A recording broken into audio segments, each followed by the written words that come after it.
What's up, guys? It's MB Boxing. I just finished up watching Jose Carlos Ramirez versus Jose Pedraza, and this was a 12-rounder for the WBC Super Lightweight World Title Eliminator. And this fight was Friday, March 4th from the Save Mart Arena in Fresno, California. And this fight was broadcasted on ESPN, ESPN Plus, or on the ESPN app. And in this fight, Jose Carlos Ramirez was able to get a unanimous decision victory over Jose Pedraza. So personally, I actually scored this bout in favor of Pedraza. I had a 115 to 113. However, all three judges scored this bout 116 to 112 in favor of Ramirez. So, this fight, it has so many swing rounds in it. I'm not even surprised they had it for Ramirez based on the crowd. They were all pro Ramirez. Obviously, it was in Ramirez's hometown. The crowd was going wild, even if Ramirez was just coming forward with aggression. And he had a lot of times, there was a lot of times throughout this fight where Ramirez was just coming forward and missing so many shots. And I was thinking, the judges are going to score that in favor of Ramirez, even though Pedraza was getting out of the way with beautiful defense. So, after the first 4 rounds, I really thought that Ramirez was really going to start to run away with this fight. After 4, I had a 39-37 in favor of Ramirez. And the only round out of those 4 I gave to Pedraza was round 2. Round 2 where Pedraza, it was really close, but Pedraza was just edging it with some nice straights to the body and some nice counter punching. But then, after 4, going into 5th, the 6th, the 7th, and the 8th, I gave all 4 of those rounds to Pedraza. I thought Pedraza was boxing tremendously. In those middle rounds, he made Ramirez look like an amateur. He was just moving around the ring, boxed like a Cuban fighter, was jabbing. And it's not like nowadays you might say the sweet science is fighters pop-shotting, holding, moving around, holding again, utilizing the clinch. But no, Pedraza was not clinching at all. He was just trying to land counter punches, trying to lure his opponent in. He was getting out of the way from every single shot from Ramirez in those 4 rounds from 5 through 8.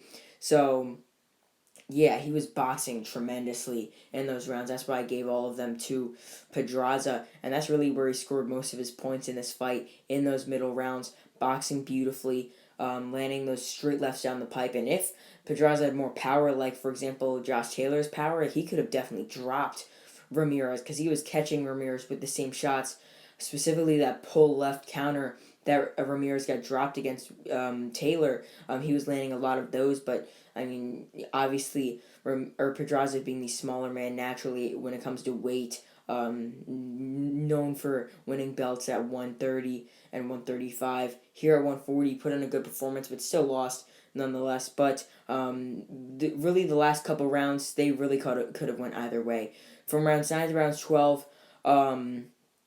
really, they were close in my opinion. I had it I gave round 9 to Ramirez. He fought pretty well in that round, really sort of bounced back and was able to hurt Pedraza a bit. Round 10 and 11 I actually gave to Pedraza, but they were really, really, really close rounds. Could have went either way. That's really why this fight really could be in favor of Pedraza, could be in favor of Ramirez, because there was a lot of swing rounds throughout, and those two were really some of them. But then in round 12, also another swing round, because Ramirez did miss a lot of punches in that round, but yet again, Pedraza didn't really have much offense, so I would have edged it to, or I did edge it to Ramirez because he landed a couple shots in there, but Pedraza still landed some nice counters on the outside. So overall, this fight was really close, really competitive, really good, but I'm pretty surprised that no judges did give a scorecard in favor of Pedraza because, really Pedraza had some very, very nice work in this fight.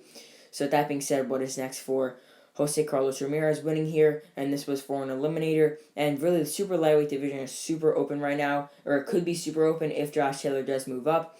And being that this was for an eliminator, I could definitely see Jose Carlos Ramirez taking on either of these 2 top-rated, top-ranked super lightweights, either Arnold Barbosa Jr. for a final eliminator interim title, or maybe even a vacant title if Josh Taylor moves up, or even a fight against Jose Cepeda for the same thing, an interim title, a final eliminator, or even a vacant title if Josh Taylor moves up. And those are really the 2 opponents I could see Ramirez facing, and if he faces Cepeda, it will be a rematch.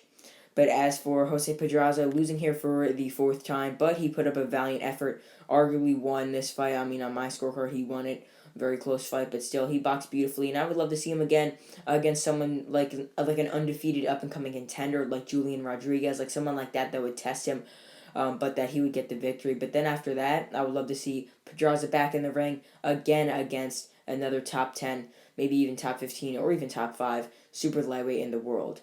So comment down below how you scored this fight, whether you thought Pedraza won this fight, or if you think Ramirez won this fight, and what is next for both. So overall, Jose Carlos Ramirez defeats Jose Pedraza by a close and competitive unanimous decision to win the WBC Super Lightweight World Title Eliminator.